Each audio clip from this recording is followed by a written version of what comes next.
Welcome back. So today we turn our attention to Sri Lanka, a country currently facing a severe economic crisis. So join with me and we delve into the factors that have contributed to this crisis and its impact on the nation. Right. So Sri Lanka's economic crisis can be attributed to a combination of a long-lasting structural weaknesses. Right, it's not just a one day or 2 day work, right? It has a long standing structural weaknesses and a series of exogenous shocks such as the Easter Sunday attack and the COVID-19 period, right? So let's first explore the structural issues that have plagued the country's economic for decades, right? Okay, so then the poor governance, the restrictive trade regime, and the weak investment climate have hindered the Sri Lanka's economic progress. So these factors have created obstacle for business, discouraging domestic and foreign investment also. So as a result, the country has struggled to attract the necessary capital and technologies to drive the sustainable growth. Okay, right. Then I would like to tell you first.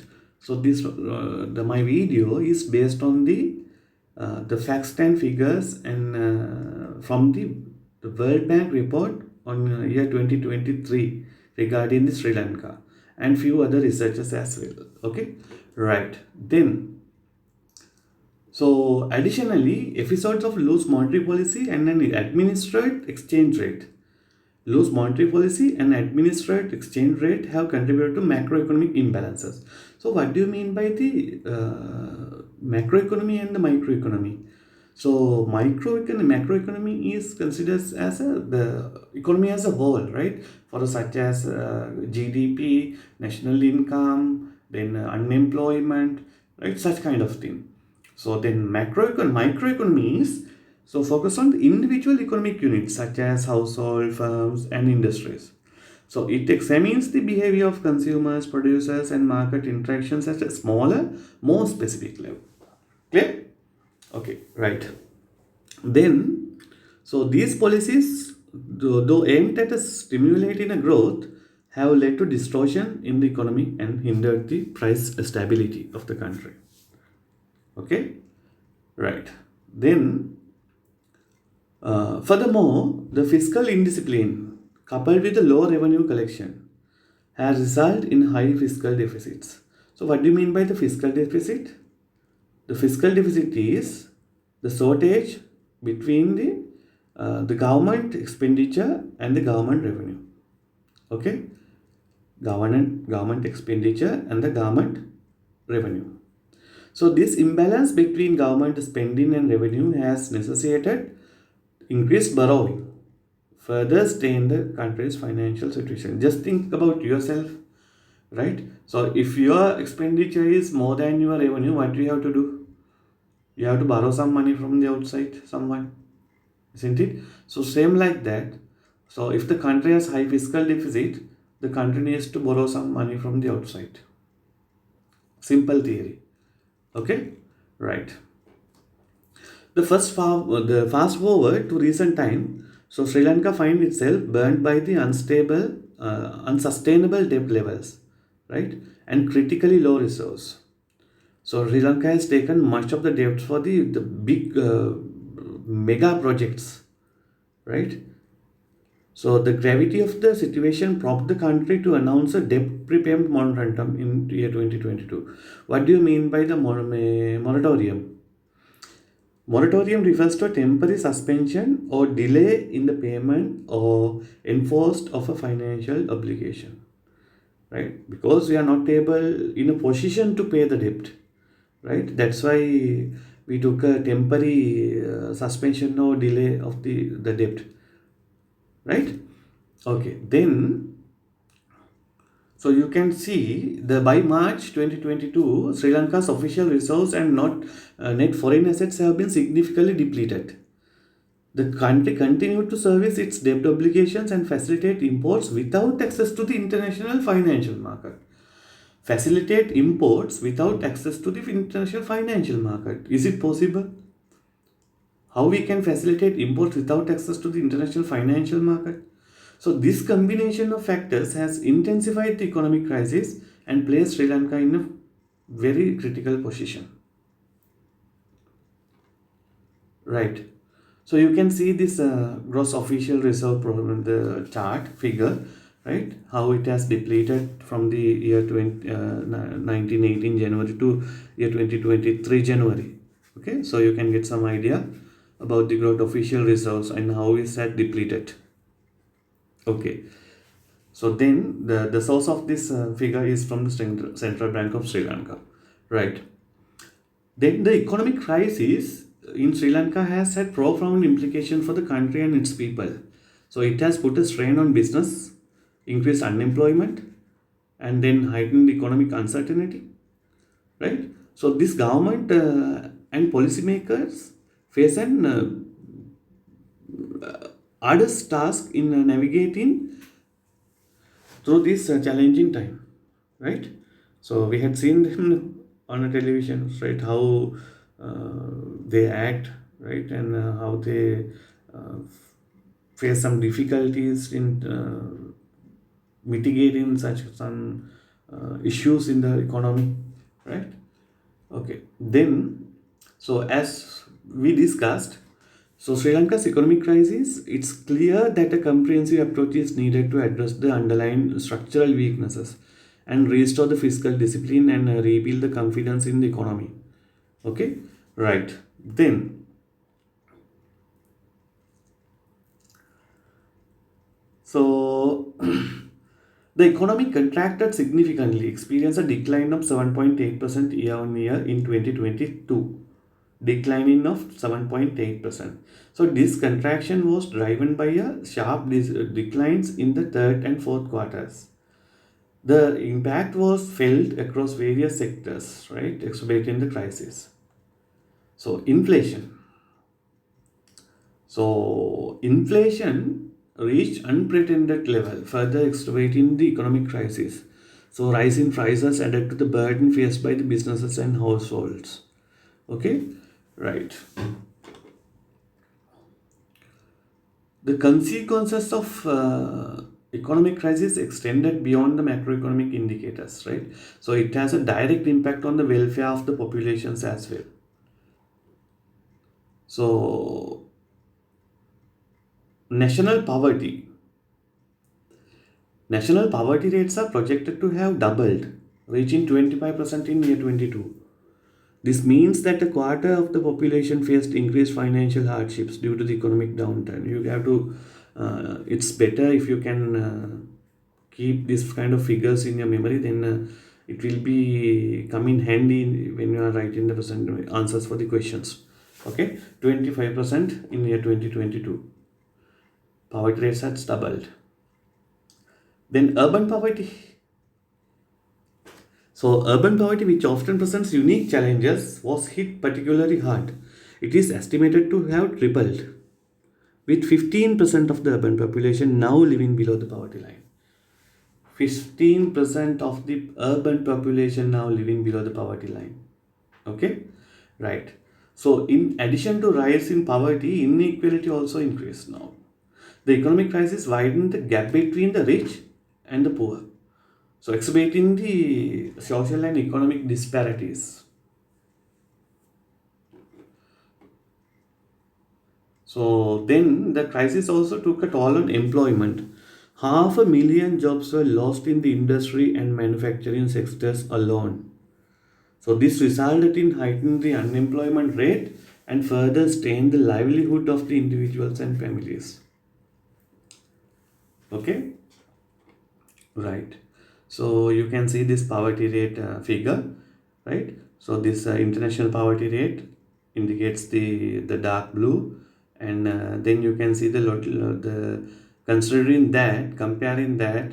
So you can see the lower middle income poverty rate and the upper middle income poverty rate. Where are they? Where are they? Okay, so you can get some idea about the poverty rate of the country now.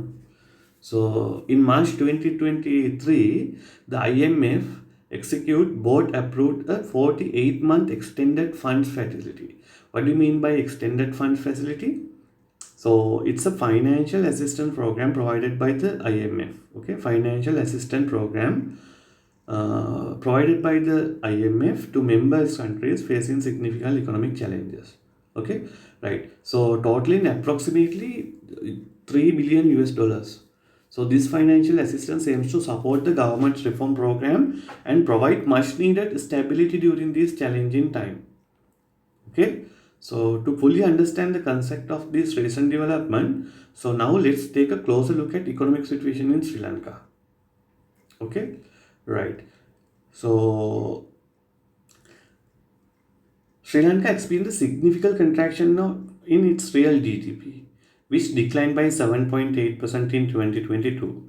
So this contraction, driven by the macroeconomic crisis, so disrupted the country's recovery from the COVID-19 pandemic. Okay, right. So various high frequency indicators painted a concerning picture of the economy. So reflecting the stress on the economic activity. For example, the cement consumption contracted by a staggering 52.8% year on year in the second half of the 2022. Just see the reduced of the 52.8 cement consumption. So this sharp decline underscores the challenges faced by the construction sector and the broader economy. Okay, not only that, when we consider about the electricity sales to industrial sectors, it also experienced a significant decline, dropping by 17%. So this reduction in demand further highlights the economic stress during this period, right? So, in the face of these economic challenges, the approval of the IMF's extended IMF fund facility provides a crucial lifeline for Sri Lanka. The financial support will aid the government in implementing its reform program and stabilizing the country. Okay, right. So then, following a period of unprecedented high levels of inflation in 2022, there have been some signs of ease in the year in early 2023, right? So that's a possible sign, the positive sign, okay? So after peaking at 69.8% year in year in September, okay, inflation as measured by the Colombo Consumer Price Index, CCPI, so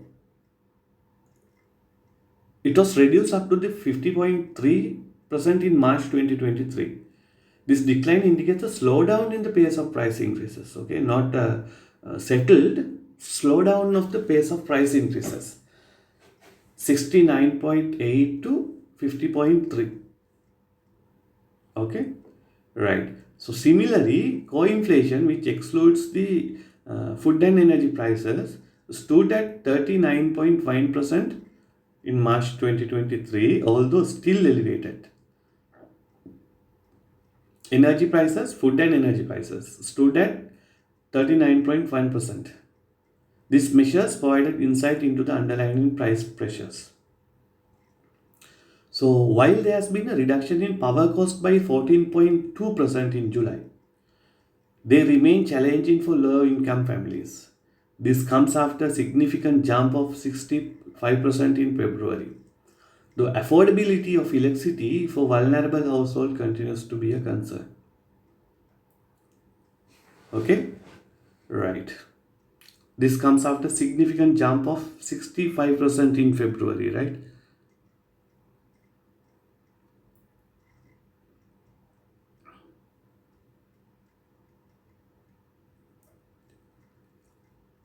Right.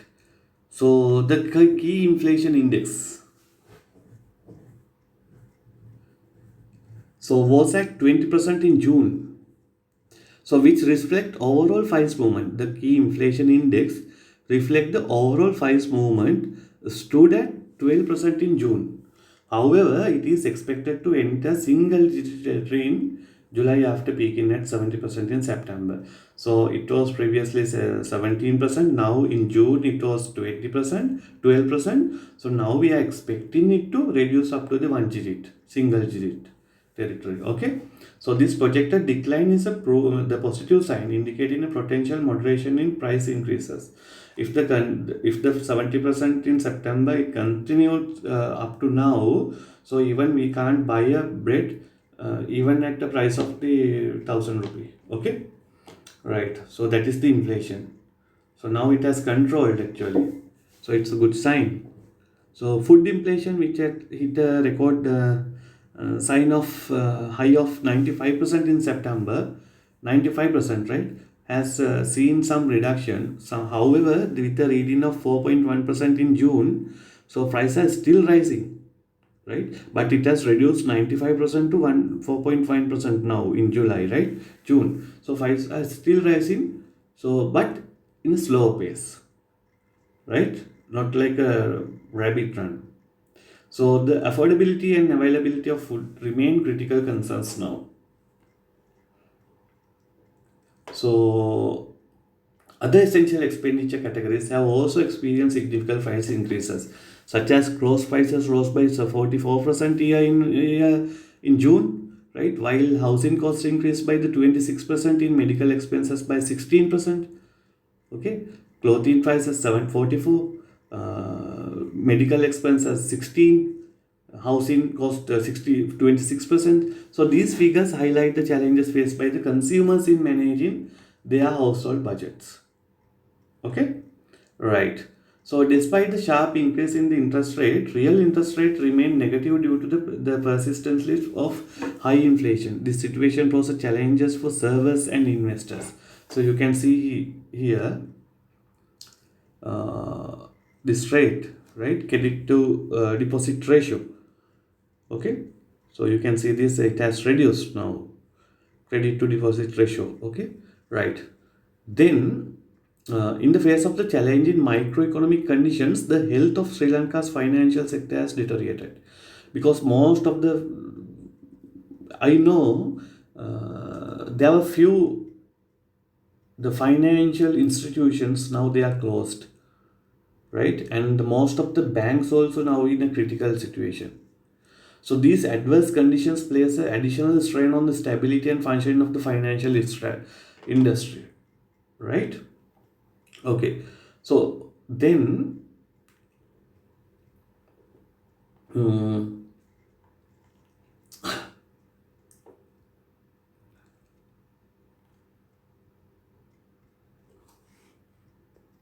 right. Then let's see about when we consider about the Sri Lanka's very low tax to GDP ratio. We have very low tax to GDP ratio.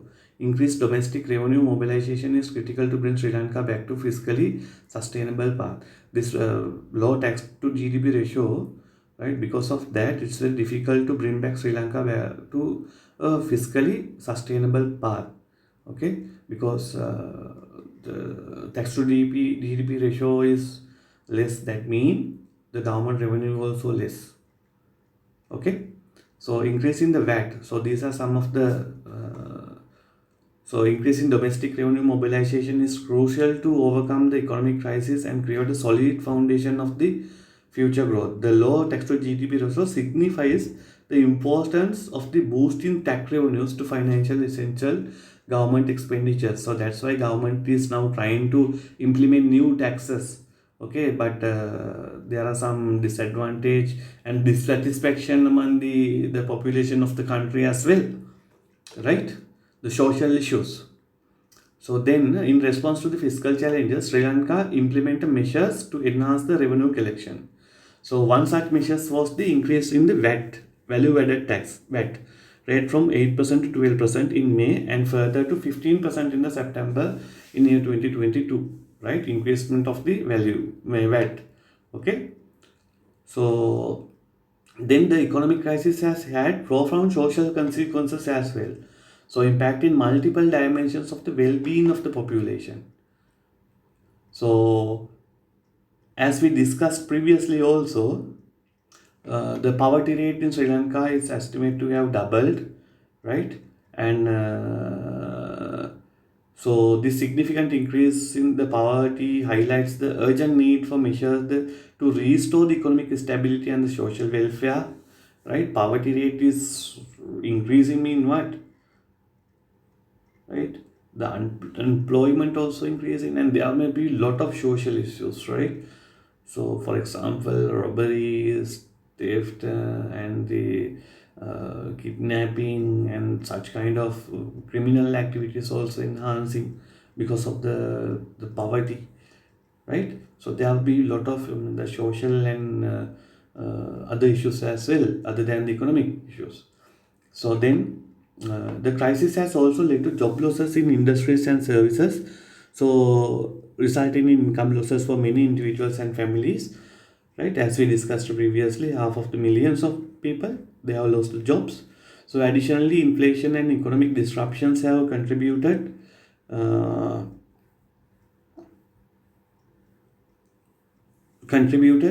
to food insecurity and food further exploiting the challenges faced by the population as well, right? Okay, then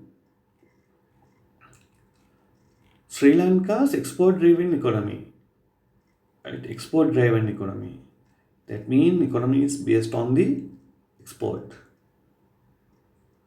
right? If the export is more than the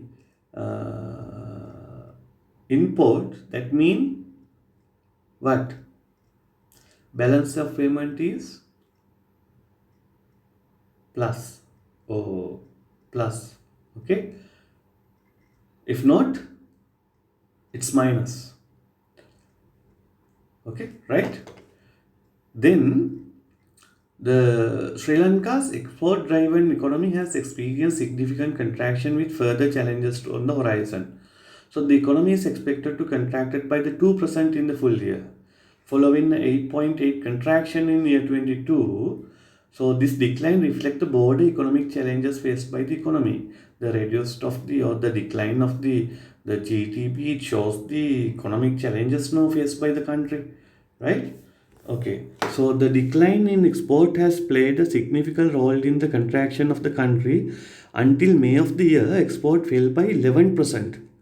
So primarily driven by the 16% drop in the garment sales in the European Union and the United States. So now most of the garment, and they are closing their doors to the employees. Some of the world recognized garments, they are working only few days in the work because they don't have much of the contracts. Now governments, so they are trying to, the investors, they are going to shift their the manufacturing fields to the African side. Okay, so 16.5% drop in the garment side and 11% primarily driven by the exports, right? Fell. So as Sri Lanka moves forward, it continues to face significant challenges, right? So these are some of the challenges: high debt burden, foreign exchanges, shortages, balance of payment, inflation pressures, structural challenges, IMF assistance, economic reforms, social and political implications. Right. Then, uh,